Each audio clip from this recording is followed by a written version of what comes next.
Restoration Church. Just wanted to take a few moments and update you on what's going on with COVID-19 and what we're doing here at Restoration Church. So I have some notes here. We'll be going over just some talking points. Also, Caleb's with us, and so if there are things that I'm forgetting, he's going to jump in and remind me. This is going to be pretty informal, and I'm just going to chat for a little bit. But I do want to jump into the things that you need to know right away, so if you want to keep scrolling, you can, and then I'll ramble for a little while. Obviously, we have been trying to figure out exactly how to address this situation and what we need to be doing. There's a lot of information coming out. It's been coming out hour by hour, and even how it's impacting our state, of course, nationally and globally. And so bringing us to this point where we feel like we needed to make this decision, we put a lot into that. We did not take it lightly. We've listened to local authorities, federal authorities, healthcare professionals, our congregation. Many of you have very strong opinions, and we understand that. And also, we really wanted to take the time out and pray, and so we have done that. We've prayed, we've sought God on what we need to be doing in this season, and really brought us to this place where we are making the decision that we feel is best. I'm not going to go into why and how we came to that decision completely, but at this point, we are looking at canceling most of our church activities. We will be canceling Sunday services. We will be canceling Wednesday night activities, children, youth, small groups.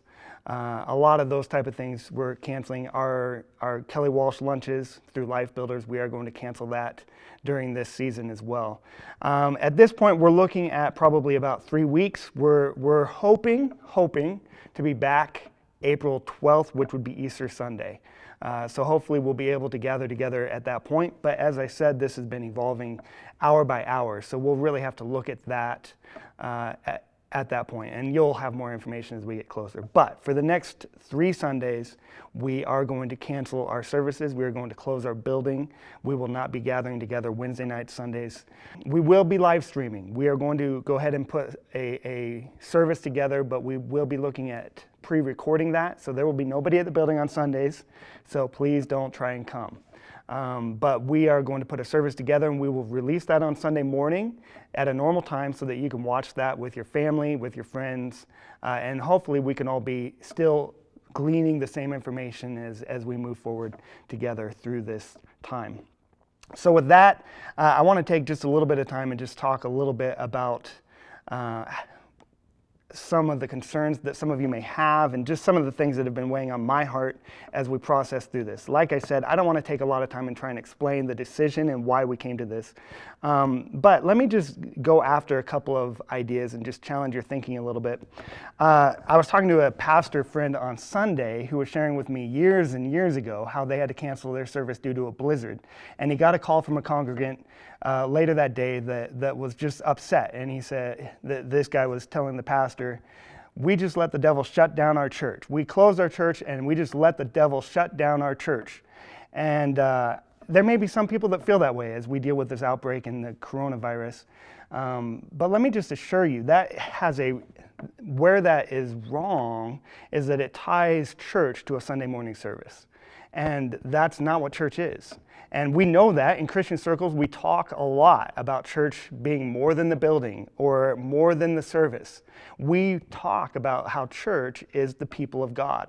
But then as soon as we have to cancel a Sunday service, then all of a sudden that becomes paramount. So I just want to encourage you in this. The church is who we are. That's who we are. We're called to be the church. And that means a lot more than just gathering on Sunday mornings. I love Sunday mornings. I love gathering together. It is wonderful to be together with the people of God. But we have an opportunity right now to demonstrate what the church is, because it moves out of these walls and it moves into the community, and we get to be the light. And so with that, let me just encourage you over these next 3 weeks, be kind. We have an opportunity to represent who Jesus is to the world. And so be kind to people, be loving, be giving, and look for ways to serve. Look for ways to get involved and impact others in a way that is wise and a way that is meaningful. And so we are encouraging you in a couple of things, and I just want to go over a little bit of what that is over these next 3 weeks. I find this interesting. We began the beginning of the year 2020 really feeling like God had put on us a mandate of rest, that this was to be a year of rest and celebration. And so how ironic is it that here we are now, and what all the experts are telling us to do is to stay home and rest.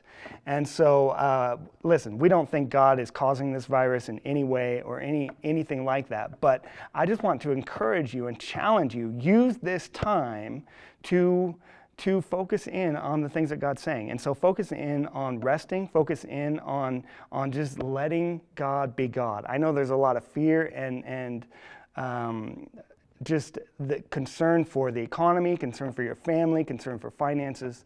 And so it can be hard at times to really be at peace, but I just want to challenge all of us to find that place where we can really learn how to trust God and be quiet and wait before Him. So during these next 3 weeks, we're taking that opportunity to really focus on rest. The other thing is that we're in a 40-day negativity fast. And we've joined with Steve and Wendy Backlund in this, and that means that for 40 days, and we're just about over halfway through it, that we are choosing not to focus on the negative. Now you can imagine how difficult that is in a time like this when there's so much negativity going on. But I want to encourage you, we're still in that. And so please continue to find ways to focus on the promises of God, on the goodness of God, and on the Word of God. And just realizing that in this time we get to focus on being positive and not being the negative voice that is all over the place. Let's be positive. But in that, we also are focusing on a day of prayer. We encouraged everyone during these 40 days to take a day that you set aside to really focus on Jesus.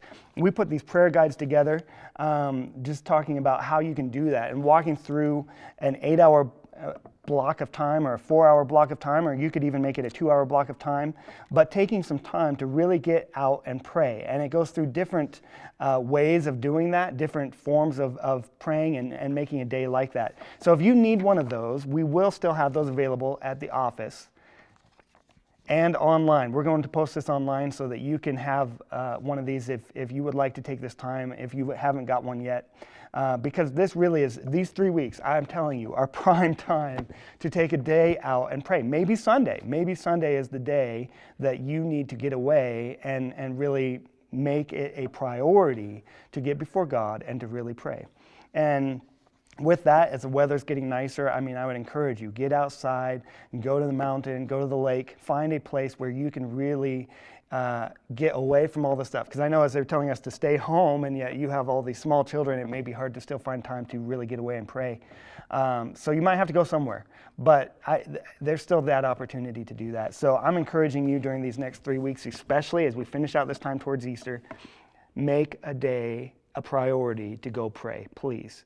One of the things that I want to point out is how effective prayer is. If we, the church, will focus on prayer during this time, instead of just worrying about whether we're doing Sunday service or not, if we will take this time to really pray, I'm telling you, things will turn around.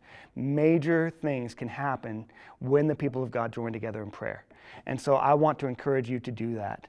And not just praying for the immediate needs that we have, which certainly with the coronavirus is there, but also just praying into what God wants to do in your life. What dreams does He have for you? What vision does He have for you? And what part can you play in that? So, encouraging you to pray.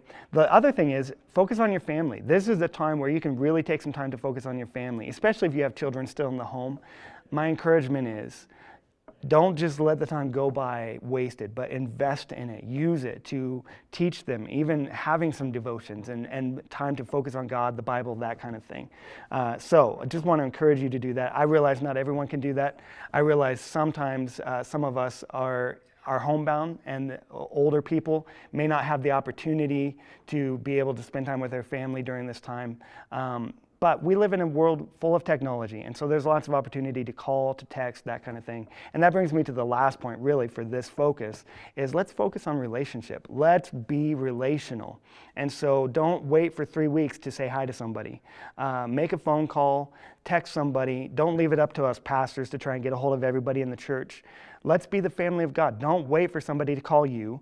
Take the initiative and reach out to somebody. Just find out how they're doing, how you can pray for them, how you can encourage them. And let's really focus on being relational during this season as we are just setting aside these 3 weeks specifically, and we'll see. From there, I don't know exactly what's going to happen, but that's really what we want to focus on. So, encourage you to connect. The other thing is that we do have opportunities for serving. If you want to get involved, you're determined to say, hey, I'm going to get out, I'm going to go do something, we have opportunities for you to get involved. We are going to be opening our food pantry. That is one area of the church that will not close down. We're going to open our food pantry on Wednesday nights over the next 3 weeks. And I have that time here from 4 to 6. 4 to 6 in the evening on Wednesdays. We need some help putting those boxes. What we're planning on doing is really just serving people without having a lot of them coming into the building, serving people as they pull up in their cars and that kind of thing. So we need some volunteers and some help. A lot of the people that have volunteered here have been the elderly, and that has been an amazing blessing for us. In fact, they volunteer in a lot of the areas in our church, our lunches and all kinds of areas. But right now we want to take that burden off of them and really encourage them, if they're in that high risk demographic, to be able to stay home and not have to worry about getting out during this. So that means we need other volunteers. So please, if you're interested in helping in some way, get a hold of us at the office, and we will find something for you to do. I know the rescue mission is needing people to serve there during their meals. So there are opportunities to still get out and to be the light, to be impacting our community in a positive way. And also just, let's see, that's a lot of it. Prayer. So back to that point of prayer, one of the things that we will be having open is our chapel. We're going to open up our chapel on Wednesday nights and Thursday nights from 6:30 in the evening till 8, and you can just come and go as you want. You can come pray. It's not a corporate prayer session. It's not any kind of group setting. It's just you coming and praying and having the space and the time to do that. We'll have music playing. You can come. You can pray. But again, this is a season for prayer, and so we just want to encourage you to take advantage of that. So please join us if you want to. If you need to get out of your house for an hour or that type of thing, would encourage you to do that.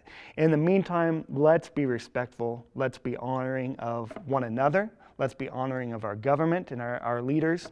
Let's be honoring of those that disagree with us and think differently than us. There are so many opinions around this. I hit that on Sunday, but the reality is, we've seen more people come out about this issue than any issue in recent memory, even politics. And so this is an opportunity for us to be Christian. Let's support one another. Let's stand together. Don't let this divide us as a people.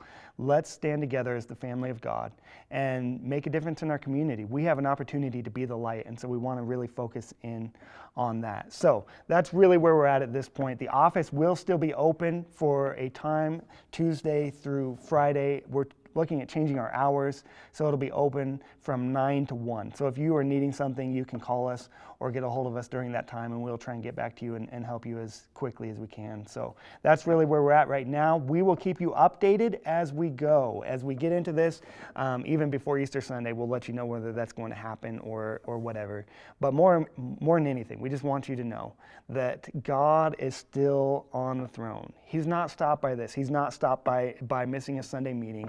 And just want to remind you that the church cannot be stopped. Jesus said in Matthew 16, the gates of hell cannot prevail against the church. And so just because we are going to take a few Sundays off does not mean that the church is stepping down, that we are somehow backing off, or the devil somehow has gotten to our church. It's not the case. We are going to continue to advance, but we're going to do it in rest. We're going to do it from a position where Jesus is the one who is fighting our battles, and we get to depend on him in the midst of this. So let me just encourage you with that. Be in prayer during this time. Caleb, anything I'm missing? Anything else that we need to talk about? That's the main stuff. As more stuff comes available, we'll let you know. Thanks for letting me ramble a little bit, and we will be in touch. Look forward to seeing you again very soon.